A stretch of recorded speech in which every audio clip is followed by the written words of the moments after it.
Sports betting should not be a hobby. It's been me, though. All they got to do, pass for 200 yards. And we back. So one of my goals for this year has been to become more of a complete man. And to me, part of that means having hobbies that you actually care about. Guys, let me tell you one of the best player moves in the book, okay? Take up a cool hobby. I love a man that has his own hobbies. I just think that's so cute and refreshing. And I encourage all men to have a hobby of some sort. Because dating a man with no hobbies gotta be boring. But you have to understand, comic books to a passionate comic book collector is like shoes to a sneakerhead. There's something special about being in your 30s or any age and finding new hobbies, new things you enjoy, or new passions to pursue, and realizing that you are free to be a beginner again. Because you're not even doing the things that you love to do anymore. Hobbies are so important, and hobbies are needed in our walks. If you're somebody that feel like you've been a shell of yourself lately, stick around for this video. I think that this might help. So I was just looking at a couple of comments on my previous videos. Nosy. Anyway, one of the comments was, people need to find a hobby. This is insane. And it was on that swag bag video that I just had up, maybe 2 videos back. I don't know. Whenever I post this, I'm going to put it up here somewhere. But the comment really stood out to me. Do you have a hobby? Now, because I don't do sports betting, I never even thought of it as a hobby. Gambling, a hobby. Do you do sports betting? Watch this. Sports betting should not be a hobby. I honestly don't understand the hype behind sports betting, especially for people from my age. I truly do not get it because you're just wasting money. Most people will sit here and say anything can happen in the stock market. It can go up, it can go down. There could be a recession, depression, government shutdown, literally anything. But nobody says the same thing about sports betting and sports in general. People who sports bet seem to be so confident that their parlays are going to hit, or this bet is going to hit, or I'm going to get like a 5 out of 5 success rate or whatever. Really anything can happen. And I know from experience. I did sports betting only once and I never did it again because I had 3 hits at the time. I got the first 2. The last one didn't come because a player was not out on the court and I lost all my money. And looking back, I definitely could have made much more money just tossing all that money into one single stock or an ETF or even into my Roth IRA. At the end of the day, these companies are just taking your money because it's not liquefied and you need a minimum balance to take it out. It's been me, though. It makes me happy. I'll tell you a story. What's up, Rob, man? Like, your grass ain't been cutting them. Oh, what's up, bro? Man, what's up, man? What you doing? Where all your furniture at? Oh, it's gone, man. It's gone. It's not here. So what's Sandra and the kids? No, she gone too, man. She ain't been here in weeks, man. She ain't been. How did you lose the furniture? Man, listen. I was only 1 leg short on this parlay, man. I put all my money in there. Parlay? Oh, so I couldn't make the payment. They just picked it up. I didn't care though. I didn't even care. Bro, listen. You think the Bears gonna pass for 200 yards? You don't know. You don't know. You've been doing this for years. Nope, you don't know. You've been doing this for the last 2. You haven't hit 1 parlay. Not 1. That's not true. You haven't hit 1. See, that's not true. That's that negative. I don't need that negative energy around me. I don't need that. I'm gonna get everything back. No. I'm gonna get the girl. I'm gonna get the furniture. I'm getting it all back. Watch. It's the one. All they gotta do, pass for 200 yards. And we back. And we back. That's the one. I'm about to get out of here. I know I didn't try it. I just thought it was so interesting. From that one comment, it just made me think about hobbies and things that I haven't thought about in forever. Things that I used to do as a child. What are some of the hobbies that you used to do that you think maybe I should bring that back up? Maybe I should start this over again. There's something special about being in your 30s or any age and finding new hobbies, new things you enjoy, or new passions to pursue, and realizing that you are free to be a beginner again, and that's okay. Some people call it reinventing yourself. I simply call it finding joy in new things to enjoy. For example, I picked up a tennis racket for the first time this past year. Am I really good at it? No. But going to my tennis lesson has become one of the highlights of my week, and I actually enjoy it. A few years ago, I got into collecting vinyl records, and now it's a big part of my creativity and relaxation. About 5 years ago, I took a voice acting course because I wanted to try something new and get into voice acting.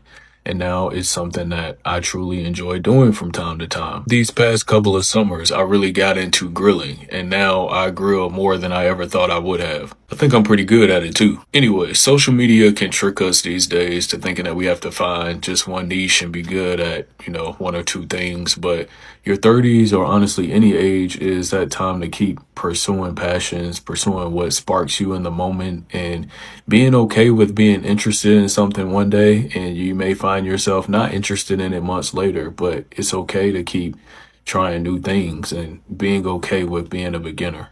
Is there something that you do to pass the time? So one of my goals for this year has been to become more of a complete man. And to me, part of that means having hobbies that you actually care about. And so recently I decided to pick back up an old passion of mine, playing the piano. And what's crazy is that it's only been a few days since I've had it, and I've already reminded myself how much I love and miss playing. But now I can actually practice songs that I love, like this one.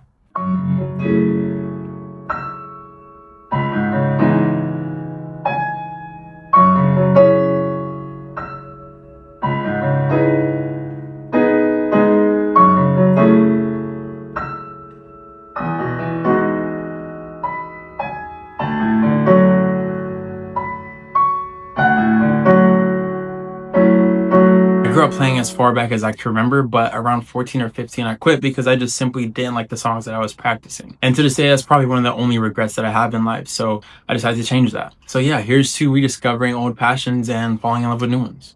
If you're somebody that feel like you've been a shell of yourself lately, stick around for this video. I think that this might help.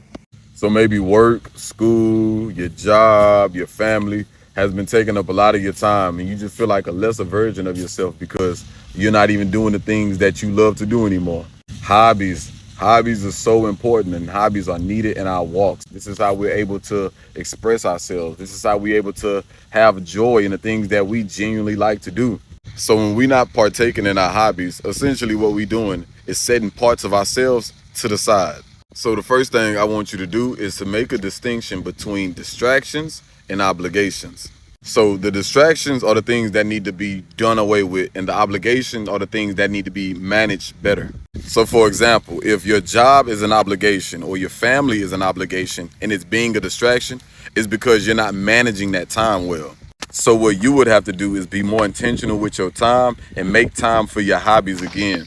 And the things that are just complete distractions, get rid of them, starve them. So I'm just out here journaling, out here at the park in nature. This is something that I love to do. See, look, I'm over here by the water, sitting in the grass, journaling. Feet even made it in the video. And I'm writing down my hobbies, right? And it says gym, walk, read, journal, stretch, word searches, create content, edit, spend time in nature. Those are 9 things that I just listed. 9 hobbies that I just listed, right? So then I write down the distractions. And guess how many distractions I wrote down? 1. And guess what that distraction is? My phone. So now that I'm able to look at this and assess this, I'm able to see how silly this looks. I have 9 hobbies, but I'm allowing 1 distraction to pull me from all of them. When you recognize how silly something is, it really inclines you to get up and get your stuff together. So what am I telling y'all? Go back to doing your hobbies. Read. Go back to gardening, sewing, cooking, running, working out, drawing, coloring, anything. But just go back to your hobbies, because if not, everything is going to feel like work, obligation, and it's just going to distract you from you being who God has called you to be. So overconsumption can creep into all the different aspects of our lives. Watch this. I know people be mind blown when they step into the comic book community and they see comic book collectors just pulling out these big stacks on a consistent basis every single week, because every book adds up if you really like pocket watching and like accounting for every single dollar. But you have to understand, comic books to a passionate comic book collector is like shoes to a sneakerhead. If you collect shoes, you love J's, you love retro Jordans, etc., right? Those shoes are usually $200, $250, $350 a pop. You love having shoe game and you got them stored up in plastic crates stacking up to your ceiling. Shoe game is your passion. Being a sneakerhead is your passion. It's the same thing with people who love comics. It's all about where you decide to spend your money with your passion. So these people that are collecting comic books, that are reading comic books on a day-to-day basis, this is their passion. So the money that they're spending is something that they truly feel at peace about, even if it does hurt their pockets for a little bit. Same with people that love anime or love collecting Funko Pops or love collecting collectibles. Whatever you're passionate about,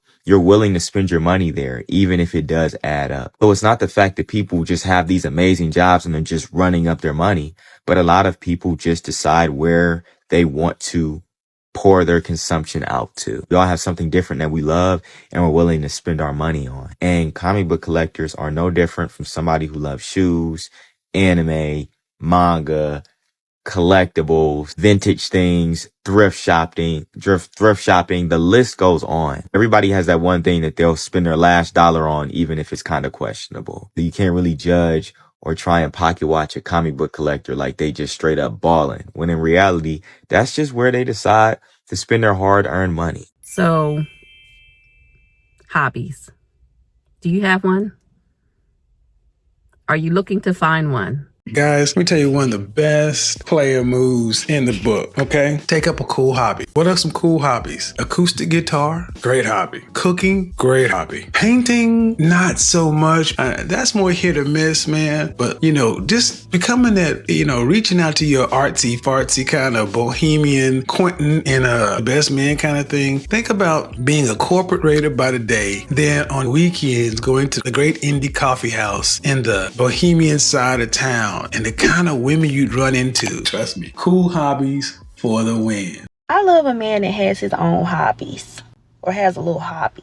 You know what I mean? Like maybe like little car stuff, or they're in a little basketball league. Even guys that are into like anime or, the game cards and stuff. I just think that's so cute and refreshing.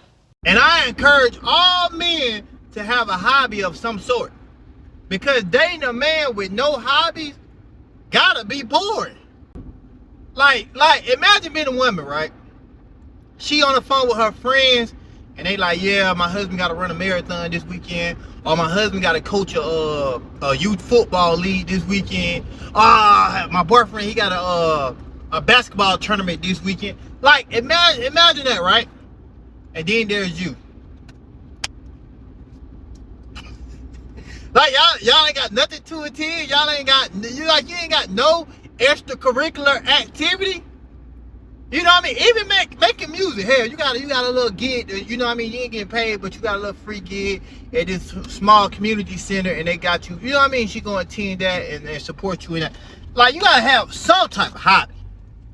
But having nothing, that gotta be boring. That gotta be boring. Let me know in the comments if you have a hobby, or if you're interested in something that you are looking into, maybe doing or starting in 2026. Put it down in the comments. All right. Thank you so much for being here. Take care, and I'll see you on the next video.